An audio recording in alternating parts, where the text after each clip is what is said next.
Ayan guys, autumn. Tanggal na mga dahon guys. Tsaka tag-ulan na rin.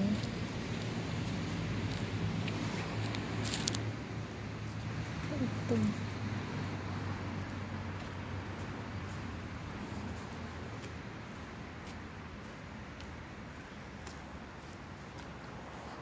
Uwi na ako guys, tapos na ako nag-upload.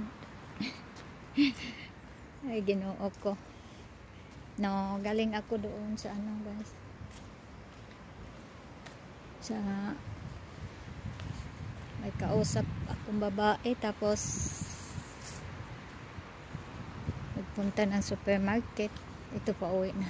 Ito tingnan nyo guys, itong bahay na to. Renovation. Kasi ngayon dito sa amin, whole Italy yata, merong ay naku, bakit ako napunta dito ang lapok. Sus ko Ginoo. Ay kasi dapat doon dumaan, bawal ang tawag noon. Ayun, nilagyan na hindi ka pwede. Simentado kasi doon, doon ang daan namin. Dito na ako sa maputik. Muulan kasi. Ayun ba guys, yung sinasabi ko dito, whole Italy yata. Pero dito sa town ko, kasi dito lang nakikita ko ang daming mga condominium na renovation. Ganyan, no?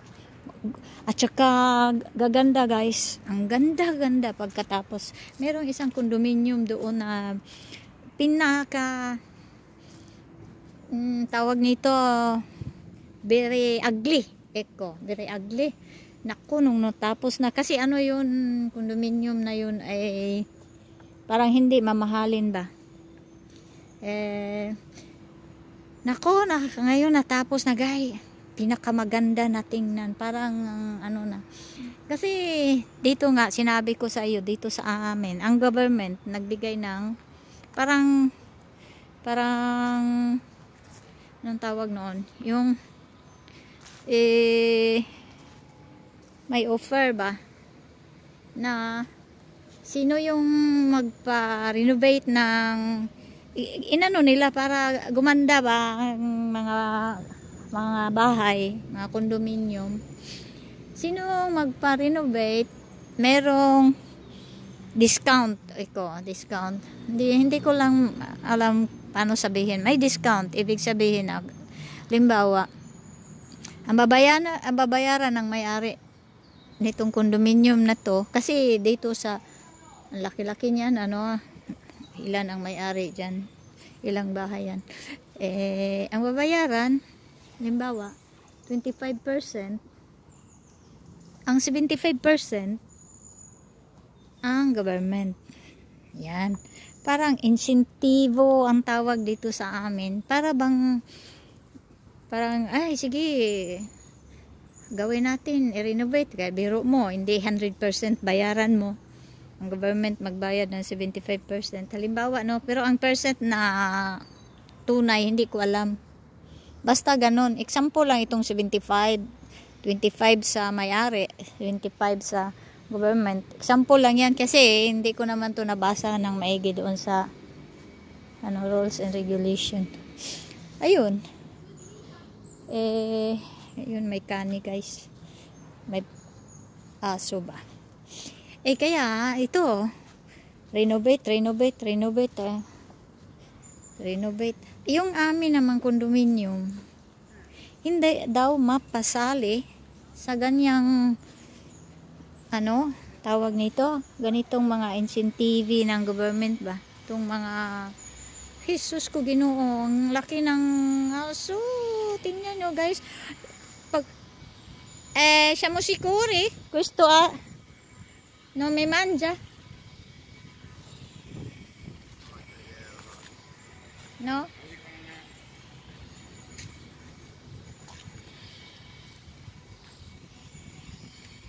No morde? No morde?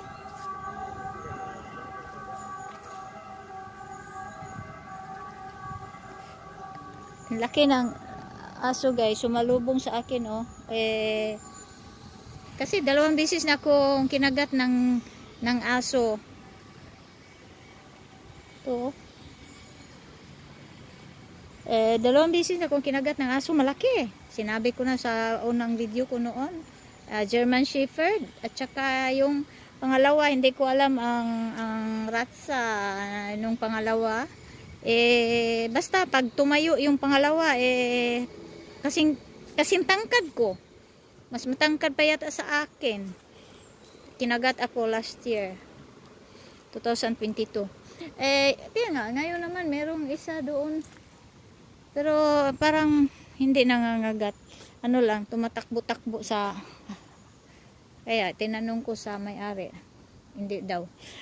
Ganun guys. Ayun nga. Sabi ko, ayun ang condominium, no? Ayun. Ayun amin, hindi mapasok sa rules and regulations sa government na pwedeng i-renovate, pag na-renovate, magbabayad kami ng halimbawa 25%, yun lang. Pero hindi ko sure kung ilang percent. Basta may tulong sa government. Hindi may pasok yung amin guys. Ewan ko kung bakit hindi may pasok yung amin. Kasi karamihan yung mga malalaking condominium, ewan ko kung bakit hindi may pasok. Kasi tinanong, may administrator kami, tinanong ng asawa ko noon, bakit ba? Kasi yung bahay ng ex-husband ko, condominium niya ay pasok sa itong rules and regulation na to, no, na ang government magbabayad ng ano. Kaya tinanong din niya yung kasi dati siya ang nagpupunta doon pag may reunion, no. Hindi ako nakapunta kahit isang beses. Siya nagpupunta kahit wala na siya dito. Minto lang siya noong nagkasakit siya. Minto lang siya at saka kaya yun. Aywan ko kung bakit hindi makapasok yung sa amin guys. Mabuti naman hindi muna makapasok kasi kahit na 25% ang bayaran namin, example, no, kasi may babayaran naman talaga may-ari. Wala naman akong pera ngayon sa ngayon wala akong ilang thousand ba yan. Siguro ganon. Ewan ko kung kailan papasok. Pwede kaming ganon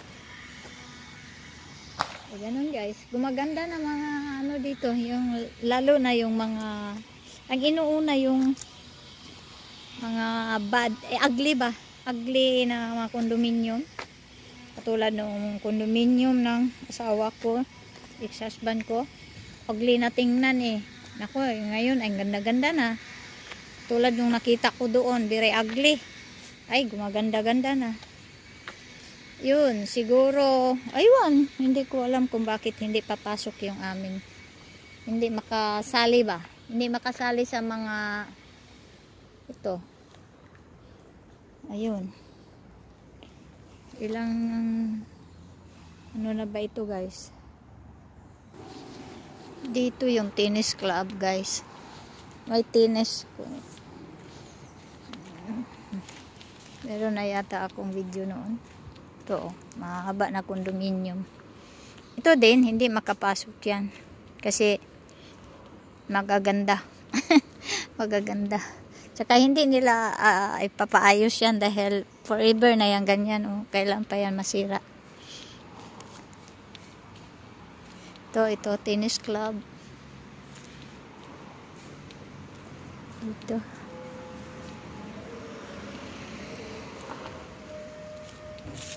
Ito. Yan guys. Walang naglalaro. Malaki yan. Nakita ko mga parang tatlo ang ground ba. Pwedeng magsama-sama.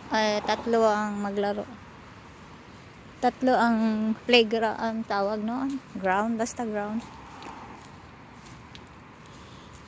Ito guys yung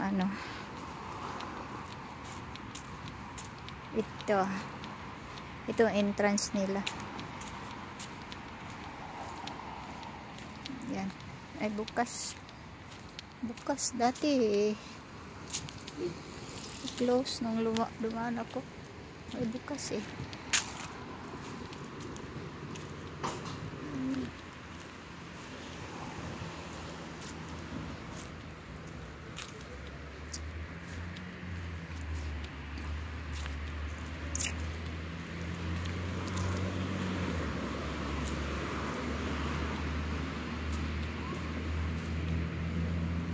Ako, may tao. Dito pa naman ako dadaan. Oh. May tao. Galing. Patayin ko muna, guys. Ayan. Pinatay ko muna. Kasi may nakasulubong ako.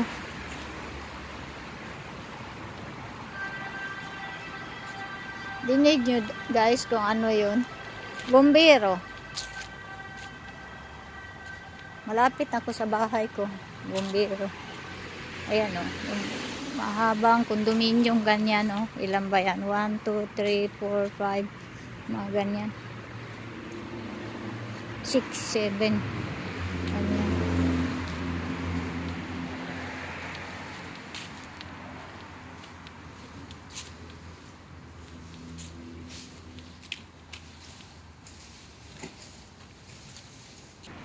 Lumampas na ako, hindi ko kinunan. Merong naglilinis, guys. Kasi dito may agency sa paglilinis. Buong mundo naman yan. Ayun, naglilinis sila ng pinuputol yung mga kahoy ba? Yan. Pinuputol. May 3 tao doon. Yung sa amin, wala. Ako lang. Hindi naman, yung kahoy, ako lang maglilinis, magwawalis. Pero hindi, lang ako dyan, mga 5 years na siguro ako nag-umpisa. Mga 2017, 16. Ay, hindi ako, may isang senyora, yung ang naglilinis dyan sa nagwawalis. Ay ngayon, matanda na siya, hindi na niya kaya. Kaya sabi niya, ako na lang daw kung pwede. Dati ako sa simbahan noon, wala akong time. Sabi niya, kahit na anong oras mo. Ay, alam niyo guys, magwawalis ako noon. Alas 7 ng gabi. Pag uwi ko galing simbahan, magwawalis. Katulad nitong autumn, laging maraming nahuhulog ng mga Ayun. Kasi pag kukuha kami ng agency, ang mahal-mahal guys. Kaya sabi niya, ikaw na lang, kahit anong oras ka maglinis, ganyan. Buti na lang, ngayon, wala akong work. Ayun. Yung sa whole year na pambayad, guys, ang tawag. Yung makulit ko na bayad ba, kasi binabayaran ako dahil hindi na nila kaya maglinis eh. Ako na tagalinis, no? Makakatulong sa bayarin ko sa sa condominium. Buti na lang. Ayaw ko talaga noon. Sabi ko hindi ko kaya dahil alas 7 na ng gabi ako darating minsan galing simbahan ayun. Mabuti na lang. Tinanggap ko kasi sabi nila pagkukuha tayo sa agency kasi yung administrator namin kailangan agency na ngayon, agency na ayaw namin dahil mahal pag agency mahal double kung ako lang halimbawa ako 15 euro sa agency 30. Ayan, kaya ganon. Sige guys, hanggang dito na lang guys. Ang haba-haba na nitong ko guys. Thanks for watching guys. Malapit na ako sa bahay. Dito lang ako sa dito naalala nyo guys yung pinakita kong video noon. Dito yung basurahan.